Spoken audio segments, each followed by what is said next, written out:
story of Jennifer and Sarah Hart, Robert and Michael Bever. What is this? Minecraft? What is this?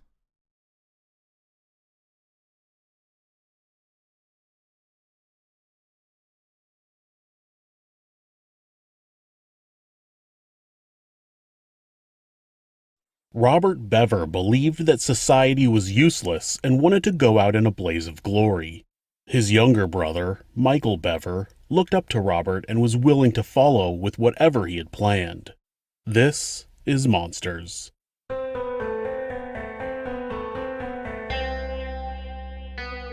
feel like this is going to be... In this season of the podcast, I'm covering cases of parricide. That's the act of a child killing their parents. Some historical examples of parricide are Lizzie Borden, who killed her parents with an axe, and Lyle and Eric Menendez, who shot their parents so many times with a shotgun they were unrecognizable. Unfortunately, some of the cases of parricide don't only include just the parents. The term familicide is used to describe someone who kills their entire family. Used most commonly with family annihilators like Chris Watts or Michael Jones Jr., it also applies to kids who kill their parents and siblings. Paul Mones, an Oregon-based attorney who has worked on parricide cases around the United States, said that between 1 and 2% of homicides in the country involve children killing their parents. The most common cases are of sons who kill their fathers. There's not a lot of information available about the Bever family. Neighbors say that the family of 9 was quiet and reclusive. They lived in a large house in Broken Arrow, Oklahoma, about 20 minutes southeast of Tulsa. David and April Bever married in Texas when she was only 15 years old, according to comments she made on her Reddit account. David worked for Samson Resources in the IT department. His coworkers described him as a quiet man who kept to himself. His supervisor, Lisa Wolf, said that he was a nice guy who didn't get involved in office politics, and that was the type of person she liked to work with. The couple went on to have 7 children. At the time of the murders, they were 18-year-old Robert, 16-year-old Michael, 13-year-old Crystal, 12-year-old Daniel, 7-year-old Christopher, 5-year-old Victoria, and 2-year-old Autumn.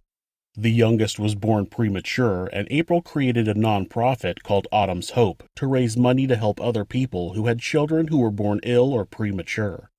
All of the children were homeschooled their entire lives, but none of the homeschooling groups in the area had any interactions with the Bevers. Jesus Christ. One of David's previous supervisors even founded the Cornerstone Homeschool Cooperative in Broken Arrow, but she said in an interview that she had never seen them associate with any homeschooling groups. Neighbors said the children only played in their own backyard, and the family seemed to actively stay away from social gatherings in the neighborhood.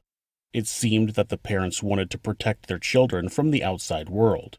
It might have something to do with Robert's claim that he had attended preschool outside the home, but he had been molested, which caused his parents to pull him out of the school. Bro, I feel like, I mean, I don't know any of the details of the case at all, but it does, like, immediately, it triggers, like, every fucking red flag that I have about child abuse. Starting with the father who married the mother at the age of 15 when she was 15 years old, all the way to, like, homeschooling and not letting, you know, children interact with other kids.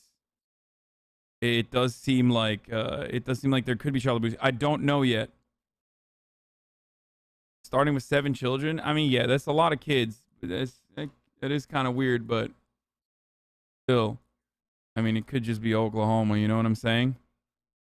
There's Reddit too. Parents are on Reddit. It seemed as though they let that outside world into their home as they had very few restrictions on internet usage. The children were free to use a number of tablets and computers to access whatever they wanted. Now, I don't believe that media such as the internet, movies, music, and video games cause children to become violent, but it's still a place where they can find inspiration for ideas they're already having. Early on, it seemed as though the boys were interested in the same things as other boys their age: Star Wars, sports cars, and the band Linkin Park. Oh, and we can't forget Minecraft. He made 2 vlog videos Uh-oh. where he seems like your average goofy teenager. Salute. Hey everyone, it's me, Cult Empire. In case you didn't know, you found me by accident, or you're expecting someone else. Yeah, why would you do that? Anyway, this is the second first ever update, which I think is a major improvement. I tried a news report theme last time. That's not very vloggy, is it? So I'm being a little more chillinated, writing stuff, scripting. I'm going to make my first skit soon. Can't show you a sneak preview or it would ruin it. It'll be like a minute long. It's going to be some good stuff. I think it's going to be hilarious. It's going to have a few props in it, which is the only delay. So what year is this, chat? Like, when did this happen? So like, where is he? 2007? No, this is like way closer to our time. I came up with a couple of songs. They aren't parodies though. They're some intense gangster rap type stuff I came up with when I was listening to someone's mixtape. 2013. There it is. The video is right here. 2013.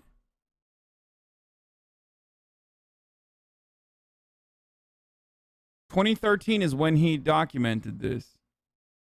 Yeah, I don't know why people were saying 2007 when I don't even know if Minecraft was out at that point. About that, yeah.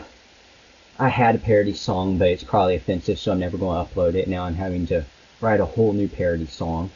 You can't explain that. Man! Write a song. Just writing a song. I got that creativity juices flowing. Alright, I also found out that Minecraft is compatible with Windows 8. I heard. I don't know how. I mean, he strikes me as a kid who is highly intelligent. Like, it doesn't even seem all that weird. Decent posture in front of the camera. Like, how reliable that is, but it turns out it's just my laptop is a compact I've had for about 4 years, and its graphics drivers are hopelessly outdated. So, speaking of hopelessly outdated, Minecraft 0.6.0 turned out to be a bomb in a bad way. Everyone knows that by now. But my brother lost his Ultimate Survival World because of the 0.6.0 Pocket Edition world saving glitch. It was awesome. The whole world had been mined out. It was a full-blown city with streets and neighborhoods and a big city center with skyscrapers and hot dog vendors and mimes and pollution. Or maybe I was just cleaning out my closet. The pollution fumes went to my head. At some point, Robert became interested in murder and started looking at stories about famous serial killers and mass shooters. Okay, dude, okay, this makes me feel like we should stop watching murder documentaries, dude. Okay. That literally, I feel like that's kind of irresponsible for a channel who literally makes murder documentaries to say, like, letting people arrive at a conclusion like that, even on accident. Michael looked up to his older brother, and the two shared everything, even their thoughts about committing mass murder. The pair fed off each other, reading stories about Ted Bundy and Richard Ramirez. They idolized school shooters and started talking about wanting to be famous and killing more people than the other mass shooters. They idolized school shooters and they were homeschooled. This is literally, oh my God. America is so insane that even homeschool has school shooters, dude. What the fuck? Also reported that they had talked about making a video of their family's murder and posting it to YouTube at a later date. They started watching the movie Rampage. No, not the Dwayne Johnson movie, an independent movie released straight to video in 2009. It takes place in a fictional town in Oregon where a 21-year-old man who hates society believes that he needs to kill as many people as he can to reduce the population and bring balance back to society. He crafts a set of full-body armor and heads into town with an arsenal of weapons. Isn't this kind of, I mean, it's not a real story, but like something similar to this happened in California, or no? With an automatic weapon and like fully kitted out armor. Which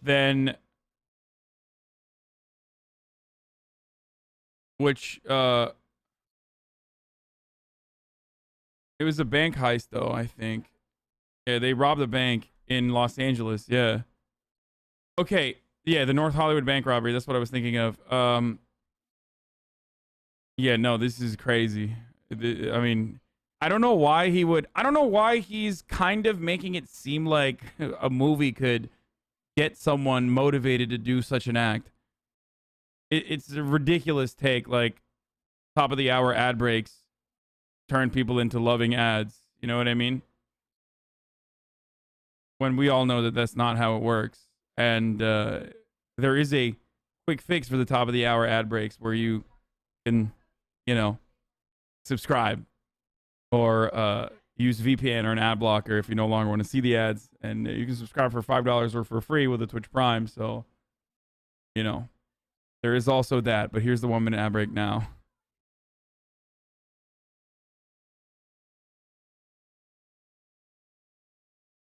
I'm not lying. My childhood best friend did the Hollywood bank robbery. What the fuck?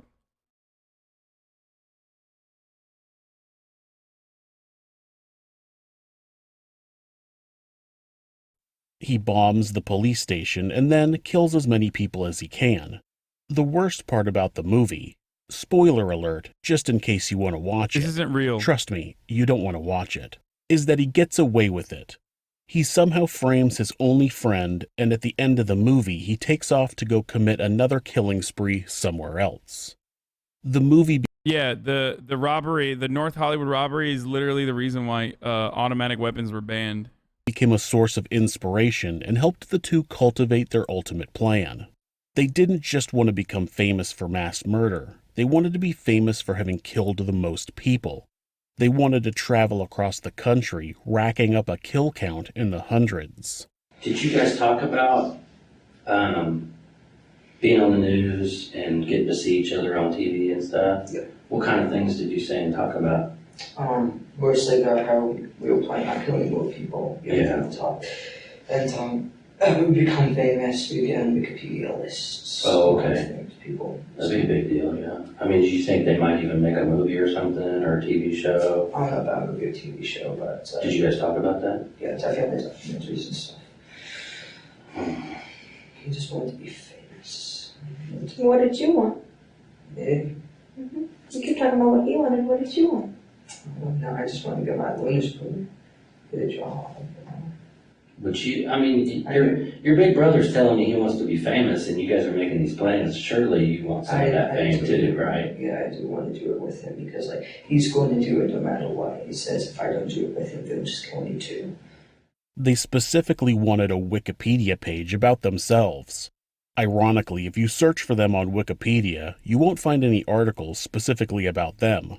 What you will find is an article titled Broken Arrow Killings, which describes the event, but doesn't really focus on Robert and Michael. I don't know if that was on purpose, but I like that it's a subtle slap in their faces. Robert had a job working for Micah Tech, which was a Christian call center where people could call in and the person working on the phone would pray with them. Oh my God. This gave him money to start funding their plans. He started ordering parts to put together a full set of body armor for both himself and Michael. Both boys began collecting knives, something that Crystal had told her parents she was uncomfortable with. They brushed it off as normal boy behavior and didn't intervene in the boy's hobby. They were also aware that he bought a bulletproof vest, but didn't seem to think that was unusual. How long have you had the body armor? Fucking Oklahoma, by the way. Like, literally. That's half of this is just Oklahoma. Toxic masculinity, assumption that, like, of course boys are gonna have, like, violent behavior and, like, will go purchase, like, a bunch of murder weapons, stuff like that. Like, if they're not hunting regularly and have no other use for the knives, then it's kind of suspicious. How do you homeschool your children and aren't aware that they're you know, going crazy? A gun would be easier to explain than a bulletproof vest. Yeah, I mean, I guess it makes sense because it's like there's a lot of kids that want to be tactical, right? Body armor? Robert's had his probably since it started ago, and we've been buying it. Well, he's been buying it. And was it shipped to the house? Yeah. Do your parents know? I mean, did they know it? They knew he had bulletproof vests. They always thought that was a little wild, but they never said anything about it. Did he have anything else like the gear that the guys wear, helmets or goggles or gloves? He had a soft Kevlar vest, a heavy, I don't know, it's like a metal plated vest, level 3A and a level 3A. He had a helmet, bulletproof helmet, a bulletproof DEA mask, and windows. Wow. Also like a knife-proof arm thing. Yeah. Wow. Knife and balaclava. Okay. So yeah, it's and then the body armor that you had, what was it like? it was almost identical. Okay. It's just a couple of different models and stuff. And where is your body armor now? All my vests and my helmets, it was laying in the woods. The dog pulled it off of me. Oh, I was wearing it. Oh, you were wearing it? Yeah, I was wearing the sort of vest and the plate carrier and helmet. So they took that, and the rest of my body armor was still in the closet. Okay. What their parents didn't realize was that Robert was also purchasing guns and ammunition. Once he turned 18, he realized that he was able to purchase guns, and the two began planning. Tell me more about making plans and what you guys talked about. Making plans, we plotted every night, and I started realizing we were actually going to do this on the second night. And so I started getting ready.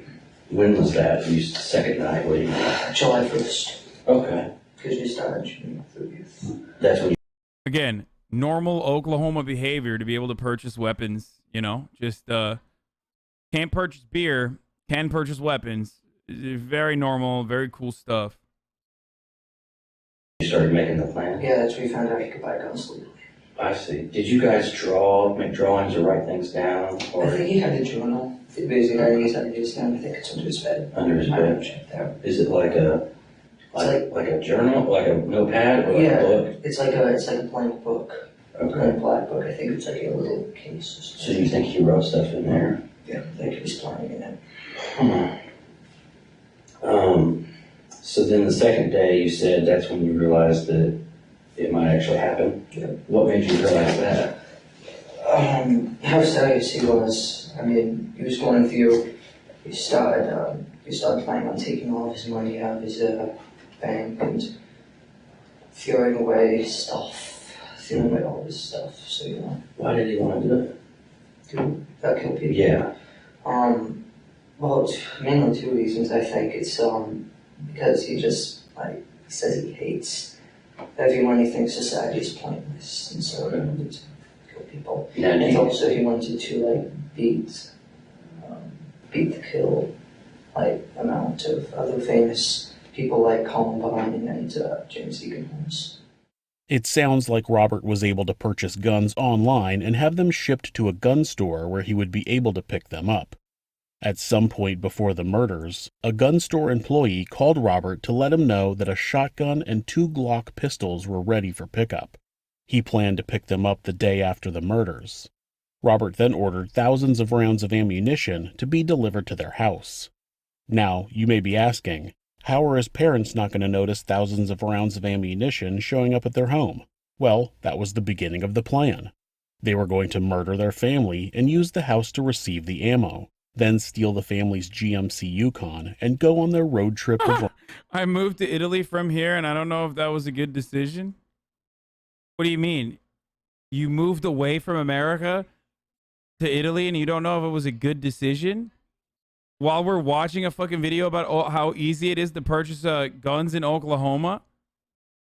No, I think you're doing all right, probably. Okay?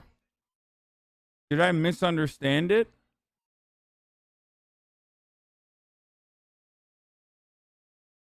Oh, he moved. I mean, no, he's from Italy and moved here. Okay, but that's not what he wrote. Did I miss? What's not all right is your reading comprehension? Dude, he literally didn't write it like that.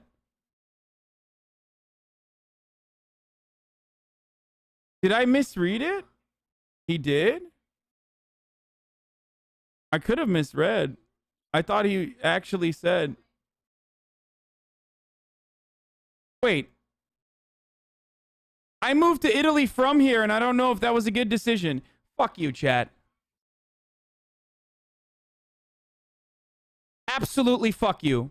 You're still doing it too. I see it on the other screen. Brain. I literally see it. I literally see it. You guys are such fucking dumbasses. So incredibly horny.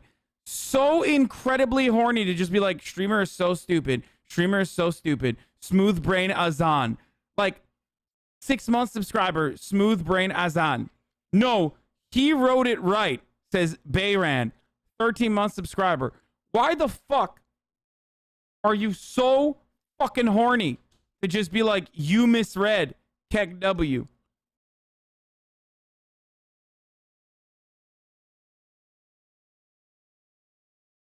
Why?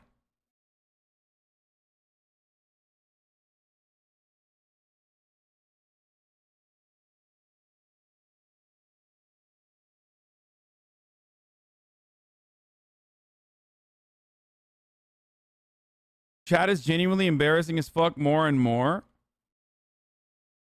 It's so weird, dude. Why do you guys do this?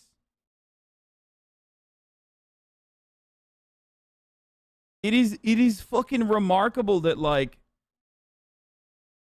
it is remarkable that you guys, like, in an almost coordinated attack, you literally just try to fucking gaslight me. Even after you have caught, even after you've been caught. So fucking stupid, man. Killing. Tell me what plans you started making and coming up with. Well, originally, I think kind of stayed steady throughout the month. Is we wanted to kill everyone at the house first. Okay. And then wait for all the packages to show up over the weekend. And then we take the economy to get out of our state with the guns and start killing, rampaging. Did you know where you were going to drive to? Towards Washington. Washington State or DC? Washington State. Washington State. Why would you go to Washington State? Just kind of, it's kind of the direction we. And you said Yukon. Did your parents have like a Yukon? Is that what it is? Yeah, okay. it's a large Yukon XL. Does Robert have a driver's license? He has a motor's board. Okay. So he would be able to drive it. Can you drive if you had to? No, I couldn't. This kid doesn't even know how to drive a car, and he's planning on traveling across the country to commit mass murder. They actually picked the date they would murder their family based on when the ammo would arrive at their house. You picked a date, you said? Yeah, which was yesterday night. That was the date. Did you pick a time and everything? Yep, yeah, midnight when most of everyone was in bed except for Mom. So how did you guys know? He just came and got you, or you got him, or what did you guys do? We were hanging out in our bedroom waiting. Okay, and so... How did you pick the date? It revolved around with the packages and stuff we have. Because, all the ammunition, he didn't want them to see that. So we killed him the day before the ammunition get out, the day after the move. Robert had been taking money out of the bank and putting it away in their room. He had a notebook under his bed where he made notes about the plan. They sat down and specifically plotted out exactly how they were going to kill each family member one by one. The plan was to wait until the whole family was asleep the night before the ammo was to be delivered. Then, Michael was going to use a small crossbow to quietly shoot his father in the head. Then they were going to go room by room and kill the other members of their family with a knife. So who were you supposed to kill?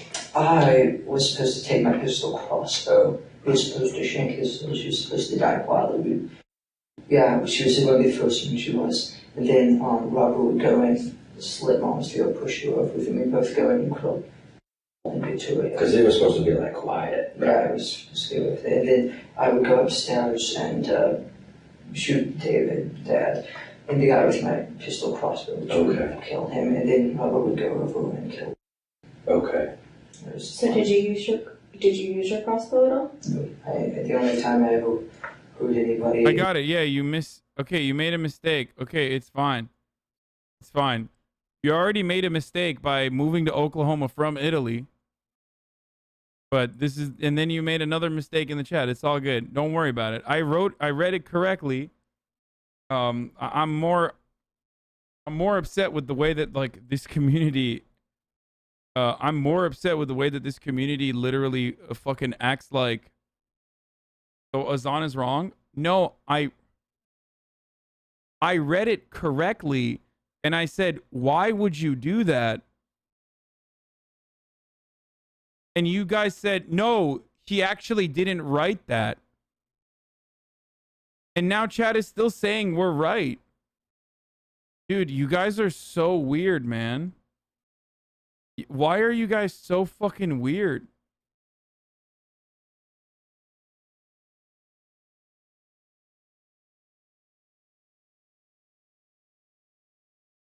Chat said I misread what his statement was when I was confused by why his statement was strange. How do you let 30K people in your life like this, bro? Is wild. Yeah, it's usually wonderful, except for whenever chat thinks it has an opportunity to get one off on streamer, like when they're like, you were fucking wrong and we were right. So they just like collectively get super horny to act like they were right all along. Was gonna stab Christopher in the neck. Did Robert use your crossbow? No, it's just saying. Sorry. Where is your crossbow? I think it's on my bed still, unless they collected it. So did you have it out ready to go, and then it just kind of didn't go as planned? Yeah, no, nothing is planned. Yeah. It seems as though they believed that stabbing someone would instantly kill them. Michael wrote in his confession, quote, "The plan was first at around 12 a.m. to Bro, put..." he can't even write properly, dude. "On our gear, and Robert would kill April Bever, and then I would kill Crystal and Victoria. Then go upstairs and both kill David Bever and the baby. Then go downstairs and Robert would kill Daniel and Chris. Then wait a couple of days and leave the state and begin the spree." End quote. Sometime between 11 and 11:30 on the night of July 22nd, 2015, Michael and Robert were in the bedroom that they shared and decided that now was the time to put their plan in motion. Bro, this kid had no life experience, and the only thing that he had, the only contact that he had with the outside world was video games and the internet. I think that's probably why he thought people die by like one knife hit, like, because he probably played Call of Duty, you know what I mean? That, of course, doesn't mean that like video games cause violence or anything like that.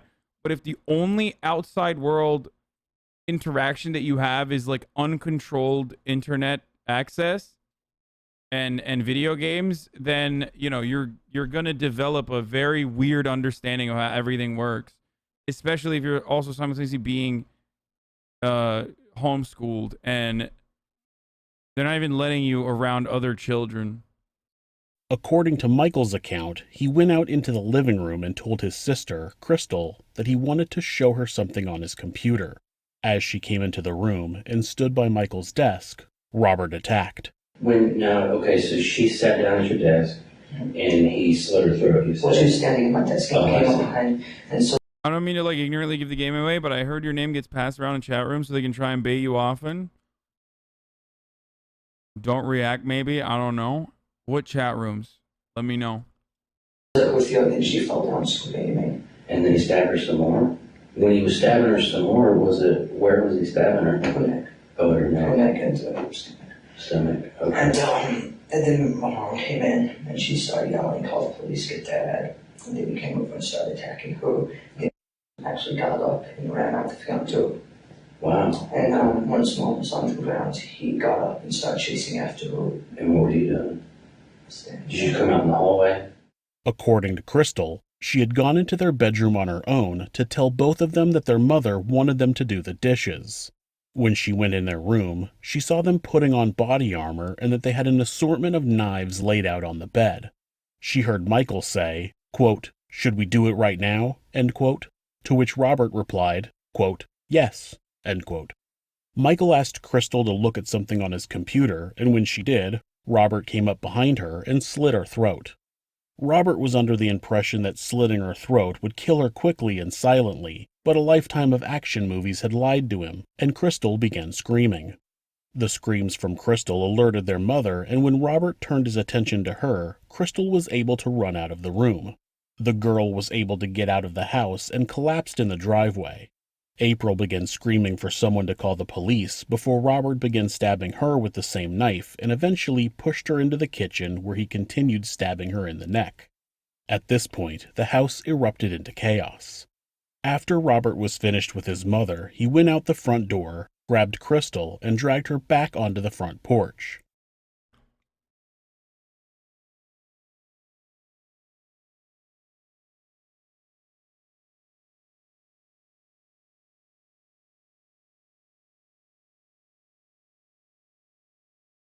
What was his name? What was that chatter's name? What was that chatter's name? Don't fucking hide him. You filter curb.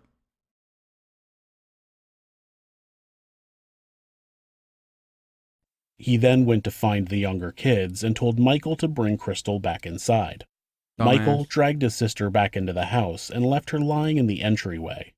He must have locked the door because authorities said it was locked when they arrived at the scene. Christopher had locked himself into the bathroom with their sister, Victoria. Michael went up to the door and pretended to be trying to hide from Robert, telling them that they needed to let him in. When Christopher opened the door, Michael went in and stabbed the two to death. Daniel had locked himself in their father's office, which was right next to the bathroom. He had managed to get Michael's cell phone and called 911 at 11:32 p.m. Okay, 911. Broken Arrow 911. Hello? Hello. Hi, where are you at? Broken Arrow, Oklahoma 7411. What address? 709 Magnolia Court. Okay. Are you the only one there? No, my brother's attacking my family. Your dad is attacking your family?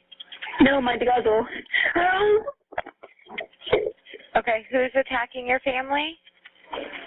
What? Who's attacking your family? Yes. Who is it? Okay, so we learned that dispatchers don't do this to be fucking stupid or annoying.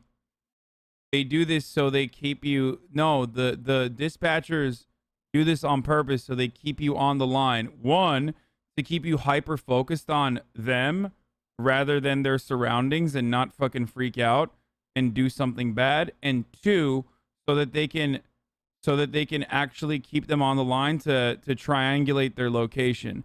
I originally always thought dispatchers were so fucking stupid and like literally just constantly were just like, I don't know what you're saying. Turns out it's like deliberate. I also still don't understand why they do it like this though, instead of just like, you know, calming them down or maybe just like talking about other stuff. I don't fucking know.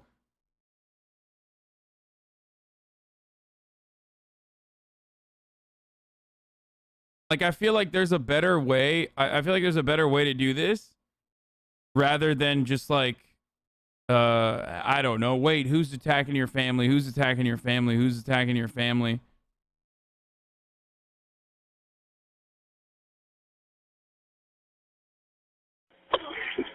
Do they?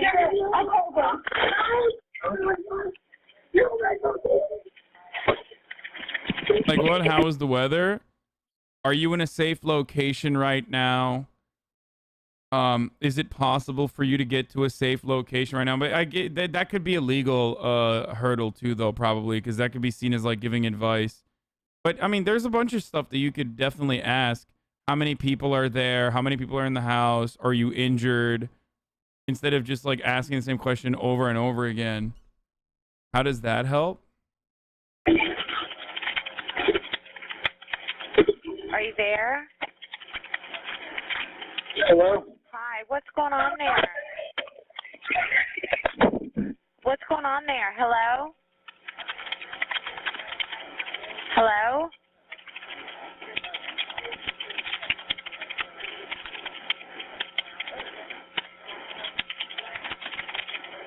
Not applause.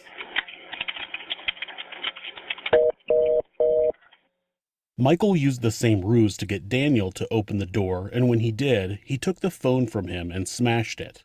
Michael told Robert, quote, "He's all yours," end quote. Robert stabbed Daniel multiple times, and when Robert let him go, he ran away, but collapsed in the living room where he died. David was asleep upstairs, and when he was finally awoken by the commotion, he came downstairs. When he saw the horror that was going on in the home, he charged Robert. Unfortunately, Robert managed to stab his father in the chest as he came at him, and David fell to the floor. Robert continued stabbing his father to death. Almost as soon as they had killed everyone, or so they believed, there was a knock at the front door. They didn't know who it was and thought it might be a neighbor, so they grabbed a backpack and fled out the back door. They ran through some woods to a creek behind their house. When police arrived on the scene, they knocked on the door, and when they heard a faint voice inside saying, "Help me," Detective Brett Burton kicked in the door and they found Crystal Bever lying in the entryway in a pool of blood. They picked her up and took her out where paramedics were already on the scene. The city of Broken Arrow has about 100,000 residents and is the fourth largest city in the state. It only has a murder happen once every couple of years, so when Above ground pools. something like this happens, they call out everyone to the scene. All detectives, canine units, firefighters, paramedics, all hands on deck. Crystal made it to the paramedics who had no idea how she was still alive, but she was, so they got her stabilized into the hospital where she was rushed into surgery. Despite multiple stab wounds, a slit throat, and excessive blood loss, Crystal survived the attack. 52-year-old David had 28 stab wounds to his back, neck, chest, and abdomen. 44-year-old April had 48 stab wounds to her neck, face, arms, chest, and abdomen. 12-year-old Daniel had 21 stab wounds to his back, neck, head, and chest. 7-year-old Christopher had 21 stab wounds to his back, chest, head, and neck. 5-year-old Victoria had 23 stab wounds to her back, neck, chest, face, and abdomen. The Broken Arrow police walked into the scene of a horror movie. Blood was smeared everywhere, and they didn't know if the attackers were still in the house. They found both April and Daniel first, and since they didn't know if they were still alive or not, they carried them both out of the house to the paramedics. They were pronounced dead at the scene. They turned a corner and found David lying on the floor. They said they could tell that he was dead, so they continued to the back of the house, where they found a locked bathroom door. Normally, a locked door at a scene like this means there's a suspect who has barricaded himself in the room. Due to what they were finding at the scene, they didn't want to take the chance on there being someone in there that needed help, and Officer Walker kicked in the door. Inside, they found the bodies of Christopher and Victoria, both stabbed to death and left in a pool of blood on the bathroom floor. Crime scene investigator Jackie Smithson said it was the worst thing he had ever seen. Police made their way upstairs and cleared the rooms one by one. When they got to the last room, they found a baby girl lying in her crib, not moving. When they checked on her, they found that she had been unharmed. 2-year-old Autumn had been fast asleep during the entire incident. Robert and Michael had forgotten about her before they fled the house, and fortunately didn't have time to discover her and complete their plan, which is good because according to court documents, their plan was to cut off her head. After the house was cleared, police discovered the back door was ajar and believed that their suspects must have fled out the back. Using canine units to track their scent, Robert and Michael were quickly discovered hiding in some brush near the creek. When police commanded them to show their hands and come out, Robert complied right away, but Michael hesitated. Officers released the dog, who instantly grabbed Michael by the shoulder, prompting him to come out of the bushes. He can be seen in the arrest photos with a torn shirt and bite marks on his shoulder. Robert was still wearing his body armor, but Michael had taken his off and it was lying on the ground between their house and where they were found. When the brothers were arrested, they were photographed for evidence and Michael has a vacant look on his face, like he did. I'll show you that part at least. There's blood. There's a little bit of blood. I just want to make sure that you see or...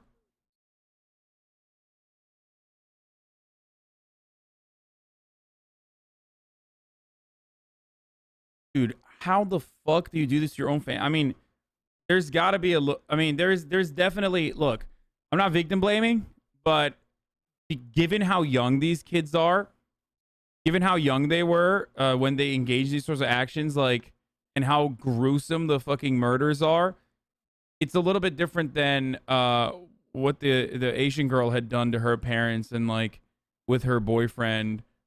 And it feels like there was a little bit more abuse or something that got them to operate this way.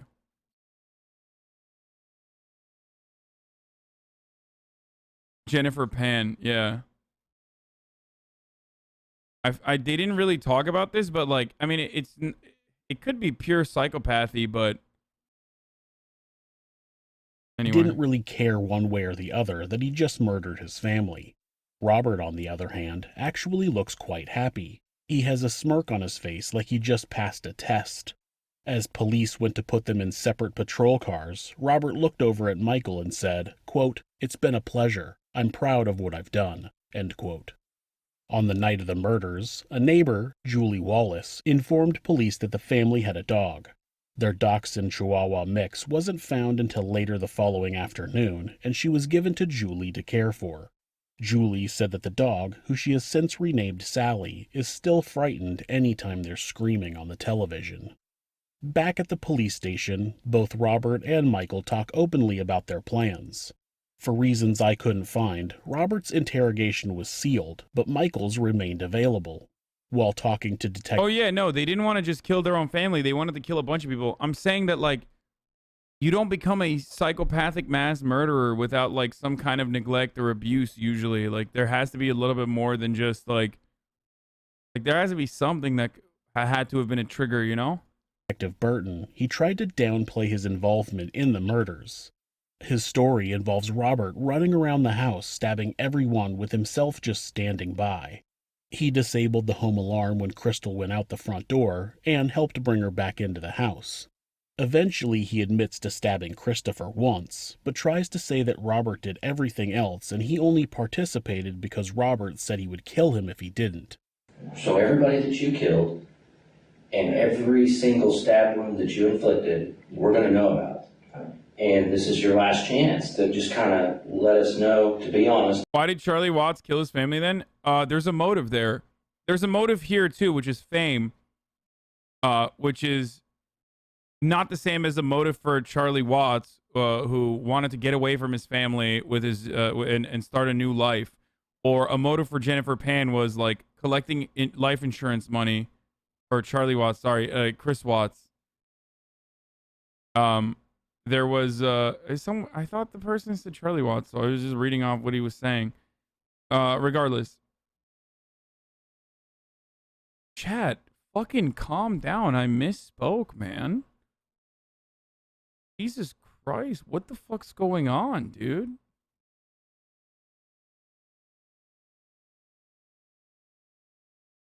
Calm down, dude. Yeah, I misspeak a lot. It's holy fuck, dude. So weird. The man up and tell us exactly what you did and start making it right. I hit Christopher. I not stabbed Victoria with Daniel. You did not stab Victoria. I tried to stab her. You stabbed your mom. When she was walking away, I tried to go for a neck, but, you know. Is that when you cut yourself then? Yeah, I think after that. Where did you stab her? I tried to go through behind it, cut her by. Did you cut her? I think so, yeah. Yeah, this doesn't seem like something you have to think about. I know you're still kind of dealing with it. And I wasn't there, I wasn't the one doing it, but you don't have to think about it. You know what you did. So you cut her neck, you stabbed Christopher in the neck. How many times did you stab Christopher? 2 or 3, I think. And who else did you stab? Besides mom. Because here's the thing, everybody's been stabbed, and you both had knives, and we know you both stabbed everybody. So you guys are kind of at the same level, and so now it's who's going to be honest and make this right, and who's a liar, okay? Which one do you want to be? I'm not. Okay, so you're a man of your word? Yes. Okay. Now he claims he stabbed Christopher 2 or 3 times. Unfortunately for Michael, Robert's story doesn't match. While they talk to Robert, he is proud of the people he killed. He wants credit for all of his evil deeds, so why would he give Michael credit for killing people if he hadn't actually killed them? Both of the brothers were charged with 5 counts of first-degree murder and 1 count of assault and battery with a deadly weapon. Michael's defense lawyer, Rob Nye. Dude, the only thing that stopped these kids from killing more was the fact that their guns had not arrived. Like, if their guns had arrived, instead of murdering their own family, they would have waited to, like, probably go somewhere fucking crowded and use said weapons. That's crazy. Oh. Filed a motion to try their client as a juvenile, but Oklahoma state law says that 15 to 17-year-olds Or are to not be the tried. guns, sorry, the bullets had not arrived. The little brother called the police, he stopped them. Well, that too, but I'm saying that, like, if their bullets had arrived, they probably would not have, if their bullets had arrived at the time and they had weapons, they could have changed their strategy, and instead of like immediately going off and murdering their fucking families, like they could have tried to maximize the amount of kills. As an adult if they're charged with first-degree murder. His motion was denied. On June 17, 2016, while both of the brothers were being held in the jail medical unit, segregated from each other, Robert tried to commit suicide. He had tied a sheet around his neck, with the other end tied to his bed. I guess their strategy was to kill their family before the bullets arrived, because the bullets arriving was going to cause suspicion in the family. I get that. I'm saying, like, I'm glad that they were, too stupid to not wait for the bullets. Tried to hang himself, but was unsuccessful. Since Robert was 18 at the time of the murders, he was eligible for the death penalty. In an effort to save Crystal from having to testify in court, on September 7th, District Attorney Steve Kunzweiler offered Robert a deal to take the death penalty off the table if he pleaded guilty to all counts. Robert took the deal and was given 5 life sentences without the possibility of parole to be served consecutively, plus another life term. The state assumed that Michael would also take a deal, especially since he tended to follow the lead of his older brother, but he didn't. Michael pleaded not guilty and brought the case to trial. At the trial, Robert testified for the defense, and his story. Defense attorney stated that David Bever was physically and verbally abusive towards his children, according to Crystal Bever's testimony. Robert Bever claimed that both of his parents were hateful and abusive to him and all of his siblings. He said his parents would often talk about people they hated and would refer to the biblical apocalypse as a retribution thing for everything they hated about the world. Most sane evangelical family in Oklahoma, it feels like.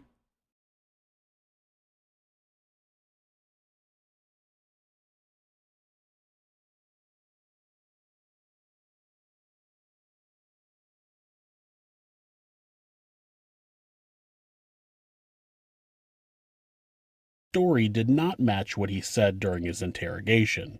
He claimed that after he stabbed Crystal in the neck, Michael turned around and said, quote, "Robert, what are you doing?" End quote. Yes, dude. I leaked my fucking Hasanabi updates Discord, dude. Crazy leak. You guys caught me.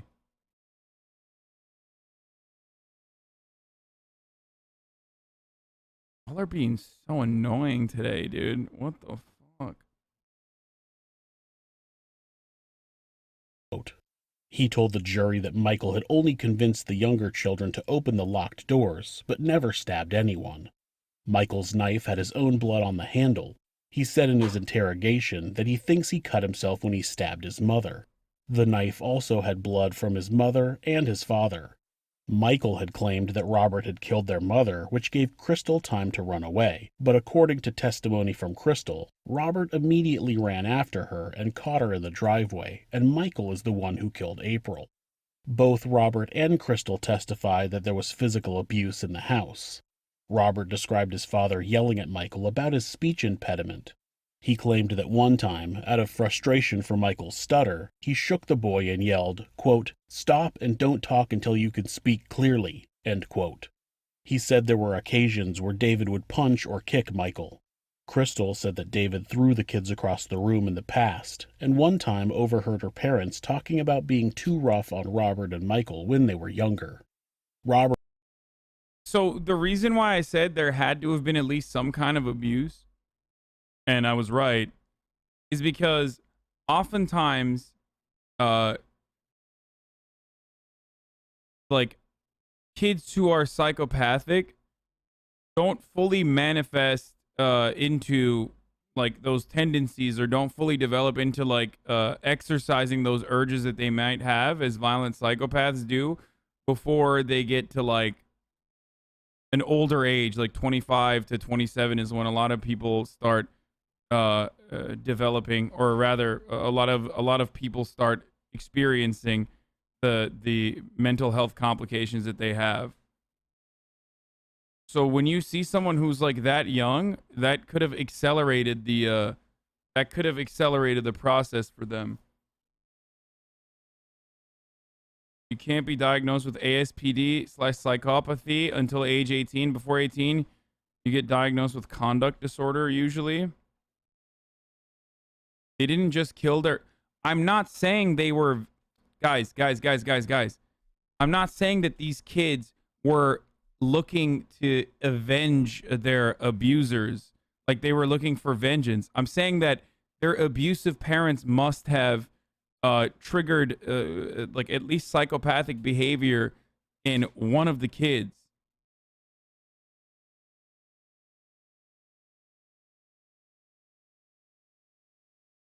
It's an important distinction.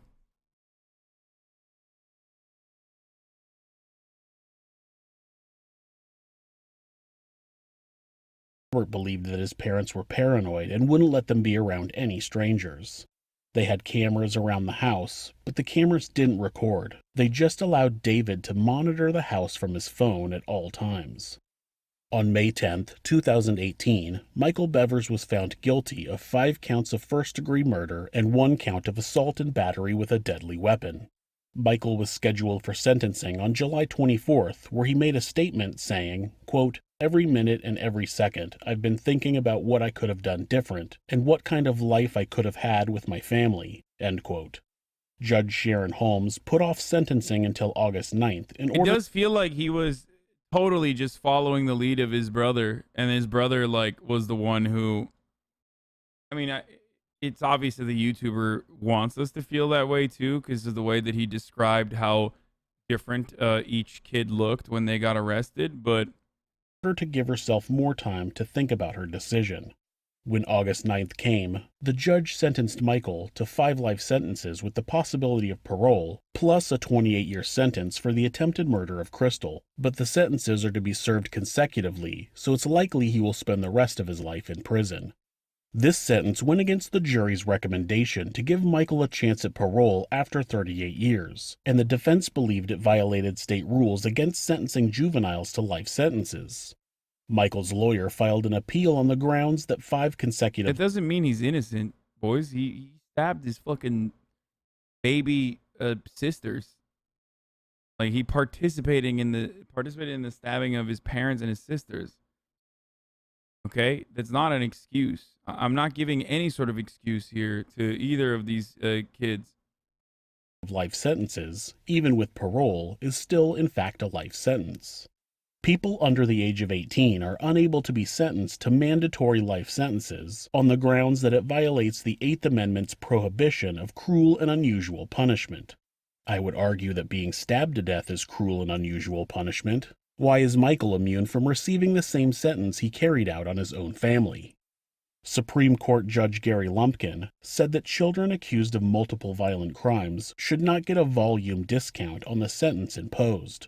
He said that the decision on consecutive or concurrent is within the discretion granted to trial courts. The Supreme Court ruled 3-2 in favor of upholding the sentence. Michael will spend the rest of his life in prison. The Bever home sat on the market for years, with nobody willing to purchase the heavily stigmatized house. The neighbors worried that the home would continue to be an eyesore on the community and continue to attract looky-loos who wanted to see the house where the Bever family was murdered. Looky-loos. On March 18, 2017, the house was destroyed in a fire. Authorities believe it was arson. No shit. But they have no leads as to who may have set the fire.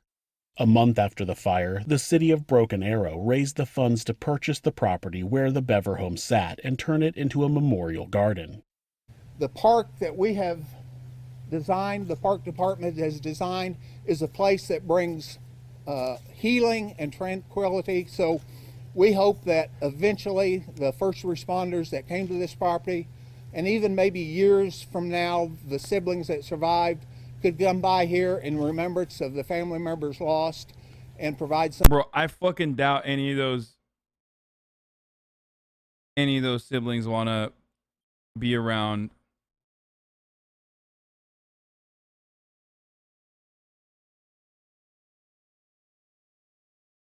Some healing for them.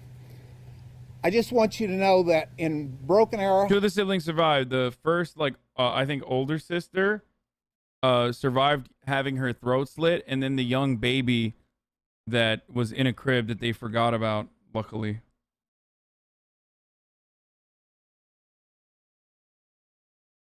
Oklahoma, we will not let evil overcome good.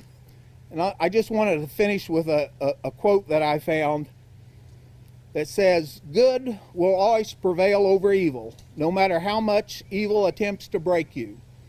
More than that, you are never truly in darkness. Sometimes all you need to do is turn on the light. Today in Broken Arrow, we're turning on the light. This house has been, in more ways than anybody other than the neighbors will know, just, yes, a constant reminder. I'm almost positive that in the future it would be a constant reminder for those surviving victims. We're proud to say, because we maintain a beautiful relationship with the extended family, we have their blessing on this. It is the right thing to do. It's time to turn the light on. In May of 2018, the home was demolished and the city began work, transforming the property into a garden. The garden was dedicated on March 27, 2019. As the mayor said, I'd like to thank everybody for coming out today to support the city's efforts to help our community heal after obviously a major tragedy that we had back in 2015. I do want to recognize, as I'm sure other members that are going to speak today, to talk more specifically about those that have contributed. But for me, anytime that you can add a park to your community, whether it's a passive park or it's an active park, it's always a really good thing. And what I'm most impressed about this park is the fact that it was a partnership between the public sector and the private sector to help this neighborhood and our community heal from that tragedy back in 2015. I just want to say, on behalf of the city staff and also the city council, thank you to everyone that contributed to this park. I think it's going to be something that folks in this neighborhood and the community will be able to enjoy for many years to come. On July 15, 2019, Robert Bever attempted to attack prison staff with an 8-inch long sharpened instrument. The incident report states that 2 prison staff members were standing in the day room at Joseph Harp Correctional Center in Lexington, Oklahoma. Robert approached them from behind and tried to attack, but one of the officers got him in a bear hug and ordered him to drop the weapon. He complied with that command and the commands to get on the ground. I guess he's learned the hard way that killing isn't so easy when your target isn't an innocent little kid. He was written up and the incident will go in his prison records, but what are they going to do, give him more time? All information about Crystal or Autumn's whereabouts has been sealed for their protection. Hopefully they're in a safe place and are getting the help and support they need. If you're the victim of domestic abuse, please reach out to someone for help. Please call the National Domestic Abuse Hotline at 1-800-799-SAFE. That's 1-800-799-7233, or go to thehotline.org to chat with someone online. The great thing about this website is that, at any time, hitting the escape key twice will instantly take your browser to a Google search page. In the event the abuser is nearby, you can assure that you don't get caught trying to get help. If you're having feelings of harming yourself or someone else, or even just need someone to talk to, please contact your local mental health facility, call 911, or call Mental Health America, who operate the National Suicide Prevention Lifeline at 1-800-273-TALK. That's 1-800-273-8255. They're available 24 hours a day, 7 days a week. Be safe. Thanks so much for watching. Dude, this channel is really good. This channel is really, really, really, really good. I actually liked